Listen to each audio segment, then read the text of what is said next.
If you are a fan of Pride and Prejudice, I have the game for you. The famous characters of Elizabeth Bennet and Mr. Darcy are some of our stars in today's game. Hi, I'm April from Your Turn Gaming, and today we're going to be talking about the game Marry Mr. Darcy. Even if you're not a fan of some of these characters from that famous book, you're still going to enjoy this video. Learn how to play the game, do the game setup, and how a turn works in this game. You're ultimately trying to marry someone special, possibly Mr. Darcy. Let's see if we can do that today. Come join me. So let's talk about how the game's set up. The object of the game is to acquire the most character points and cunning points to attract a suitor. At the end of the courtship stage, your ultimate goal is to get enough marriage points in order to attract a suitor, and then possibly get a marriage, and then win the game. Very simple. First, we are arranging our suitor cards in the middle of the table between all the players. You're going to have your character cards, which we will talk about in a moment, and we will have our event cards. Both of these should be stacked right next to the table. If you notice, we have 6 suitors, and you want to place them in order based on their number. So you'll see you have 1 through 6, as well as an old maid card. So depending on how many players you have today will determine how big your event cards are going to be. If you are playing with 2 to 3 players, the rules say that you use roughly about half of the deck. And then if you're only using 2 or 3 players, you discard the other half back in the box. If you are playing with 4 players, they suggest that you use about 2/3 of the deck and then discard the rest of the cards. If you're playing with 5 or 6 players, you're going to use the entire deck. Next, you're going to shuffle the character cards, and you're going to deal 3 to each player. So keep in mind, these are kept hidden throughout the entire game so that none of your opponents will see them, and they are kept in the middle of the table. Next, it's time to choose your heroine. You'll roll a dice to see who is going to go first. So between however many players you have, you'll decide whoever has the highest players and the highest score from the dice, and they will go first.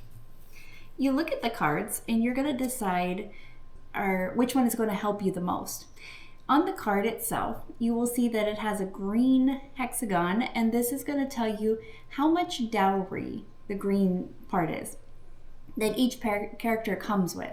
Next to it is also another circle, and each one of our characters today has a different ability that they have, different character traits.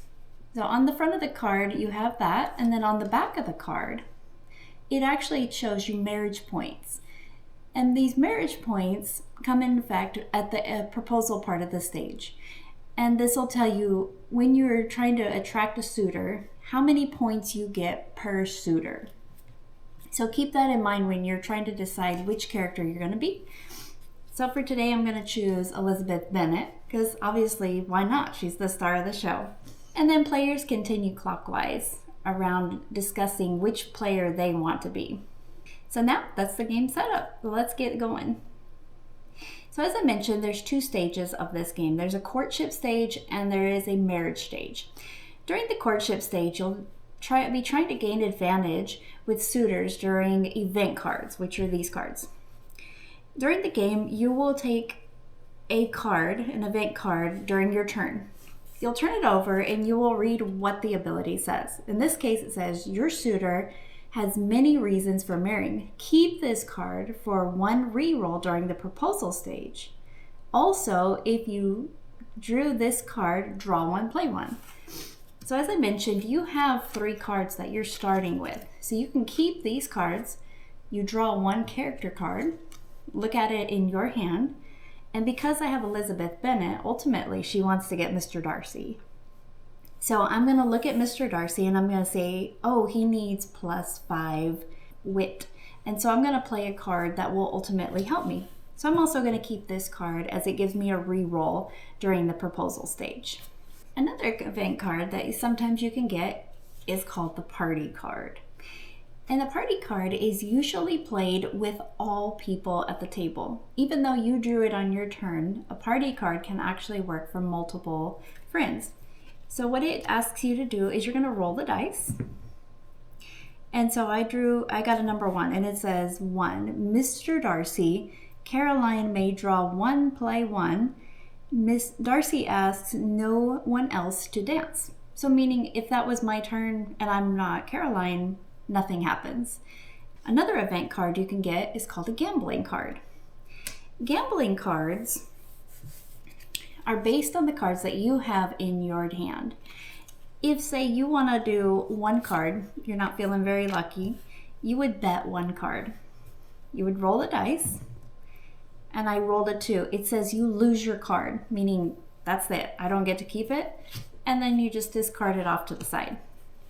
And once these cards are done, you just discard them as well, because they're not any part of the game after that. And the game in this courtship stage ends once all of these event cards have run out. So it's important to keep in mind that, yes, I only have 2 cards in my hand. The most I can ever have is 5 cards during a 2 to 5 player game. During a 7 and 8 player game, we'll talk about some of the special rules that you can actually do during that game. So as I mentioned, each character card has some special abilities. And some of the special abilities that you're trying to attract for your character are beauty, wit, friendliness, and reputation. And at the end of the game, you would score each one of these characteristics as points for your final score. These also determine which suitor you are attracting in order to get a proposal. So as I mentioned, another character trait is cunning.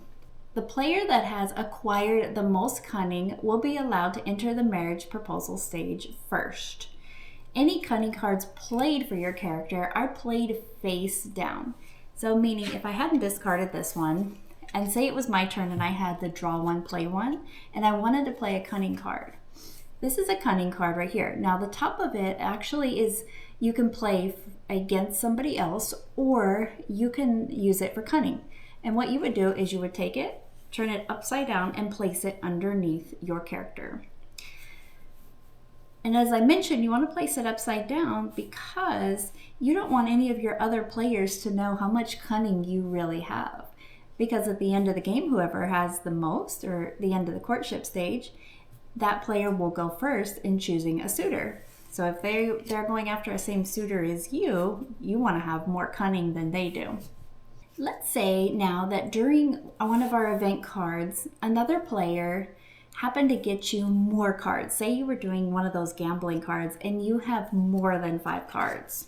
Say you have 6 cards. Yes, you would normally have to downsize your hand till you get to the 5 cards, but on your turn is when you would actually do that. You would keep the 5 cards for now, and then you would discard down to 5 at the end of your turn. So you can hold on to those cards for now.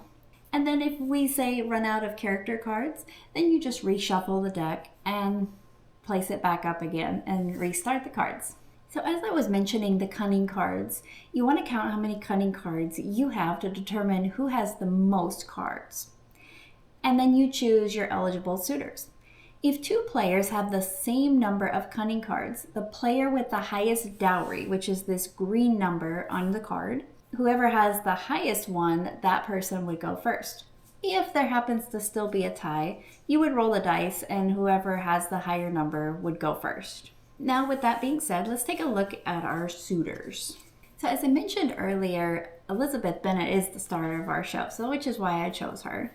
She's not necessarily the best card in the deck, but she is the one that I wanted to choose for today's example. When I am choosing a suitor, I want to pay attention, like I said, to each of the character traits that these men are looking for, as well as their dowry. Because I've played this game multiple times and have not had enough dowry, and so I can't even attract certain people. So do keep that in mind when you're looking for your suitors. You're trying to collect your character traits so that you can attract these gentlemen. So let's see what Elizabeth Bennet can attract. Mr. Wickham, she actually cannot attract because she only has a 1 dowry and he is looking for a 2 dowry. So he is already out. Mr. Collins, Even though I have +2 for my beauty, I only have 1 reputation, so I can't attract him. I can attract Mr. Denny because I do have 6 wit and 3 friendliness. So we'll put him in front of us. I can't attract Mr. Colonel Fitzwilliam because I don't have enough dowry or reputation. I cannot attract Mr. Bingley for the same reason, but I can attract Mr. Darcy. And because this is just how the game is run, you have to pull down the old maid card. Because if you decline too many proposals or you cannot roll a certain number, then you have to roll for the old maid.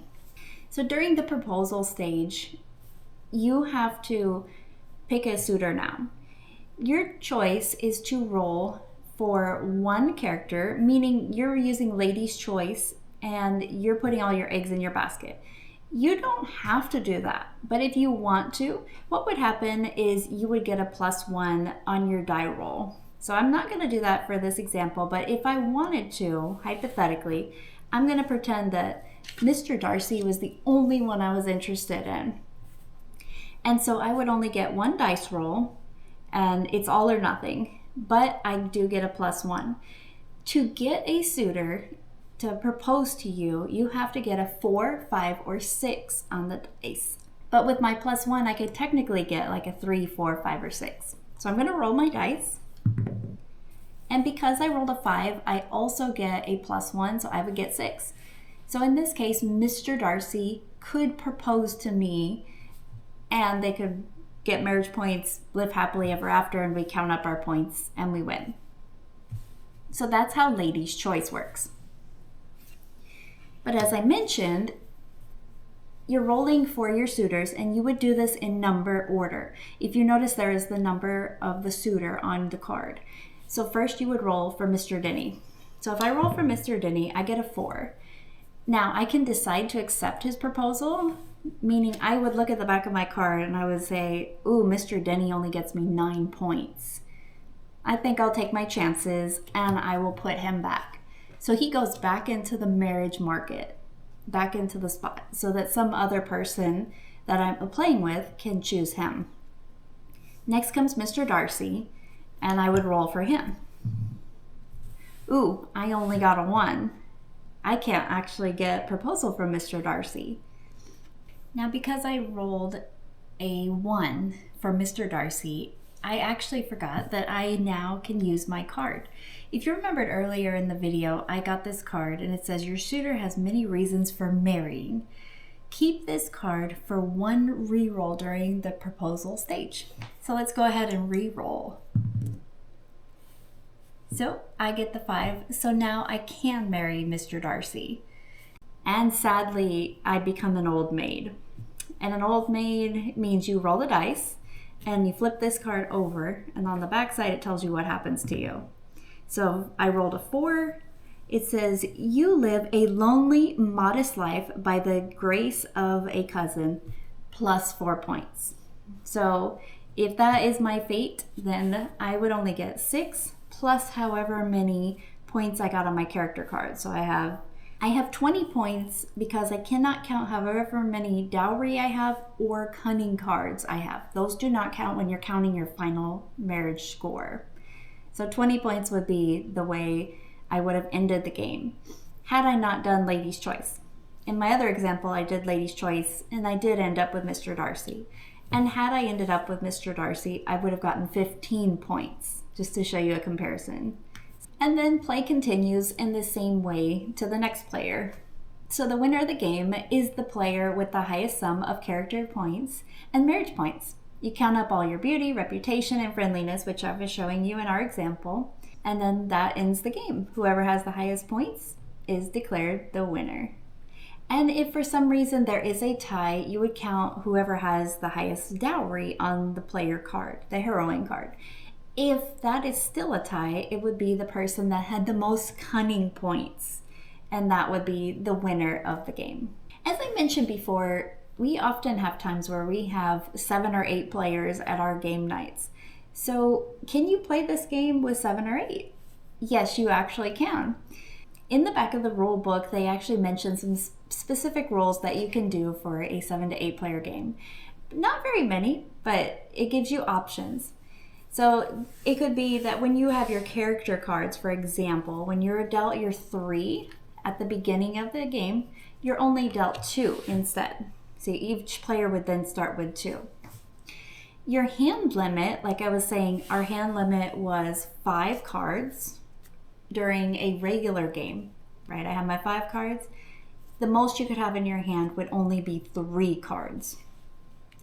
And then during that event where we were doing the gambling where I bet 1 card, in my case, you could do only 1 card to wager during that particular card.